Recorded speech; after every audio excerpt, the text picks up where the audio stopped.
মজার একটা রান্না, লাউ দিয়ে চিংড়ি মাছের ভাজি। খুব টেস্ট হয় খেতে, আমার কাছে তো দারুণ লাগে। তো ভাবলাম আপনাদের সঙ্গেও শেয়ার করি। আমি জানি অধিকাংশ মানুষের রেসিপিটা পারে, তবুও ভাবলাম একটু আপনাদের সঙ্গে শেয়ার করি। তো ফার্স্টে আমি লাউগুলোকে সুন্দর করে কুচি কুচি করে কেটে নিয়েছি, সাথে কাঁচামরিচ, পেঁয়াজ, রসুন আর ছোট চিংড়ি মাছ বেছে নিয়েছি।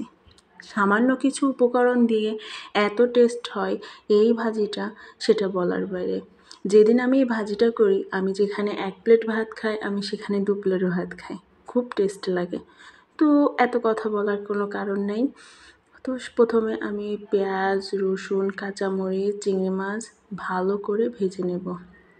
সুন্দর করে ভেজে নিয়ে তার ভিতরে সামান্য পরিমাণে হলুদ দিয়ে আর একটু সময় ভেজে নেব, যত সময় পর্যন্ত চিংড়ি মাছ থেকে সুন্দর একটা ফ্লেভার না আসছে বা ঘ্রাণ না আসতেছে, মানে চিংড়ি মাছের যে ভাজা ভাজা ঘ্রাণটা।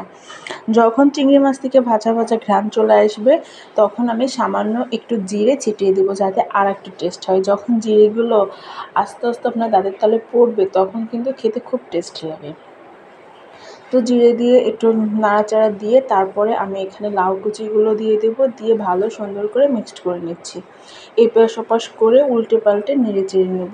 সামান্য একটু নেড়ে চেড়ে নেওয়ার পর সামান্য পরিমাণে পানি, অল্প পানি দেবেন, যাতে আপনার পেঁয়াজ মরিচটা পুড়ে না যায়, সেই পরিমাণে একটু পানি দেবেন। দিয়ে তারপরে লবণ দিয়ে আবার নেড়ে চেড়ে একটু সময় ঢাকা দিয়ে রাখবেন, দেখবেন অনেকটা পানি ছেড়ে দেবে। এই পানিটা টানিয়ে নিলেই কিন্তু আপনার ভাজি রেডি হয়ে যাবে। আপনি এটা রুটি বলেন, পরোটা বলেন বা সাদা ভাত বলেন, যে জিনিসটার সঙ্গে আপনি খাবেন, মাশাআল্লাহ বলতে পারি, অনেক স্বাদ লাগবে। তো আশা করি আমার ভিডিওটি সবারই ভালো লেগেছে। ভালো লাগলে অবশ্যই আমার পাশে থাকবেন। আর ভাজিটা কেমন হলো আমাকে কমেন্টে জানাবেন। আর কার কার লাউ ভাজি এরকম চিংড়ি মাছ দিয়ে, বেশি চিংড়ি মাছ দিয়ে ভাজি করলে মজা লাগে, অবশ্যই তারা জানাবেন আমাকে। ধন্যবাদ সবাইকে।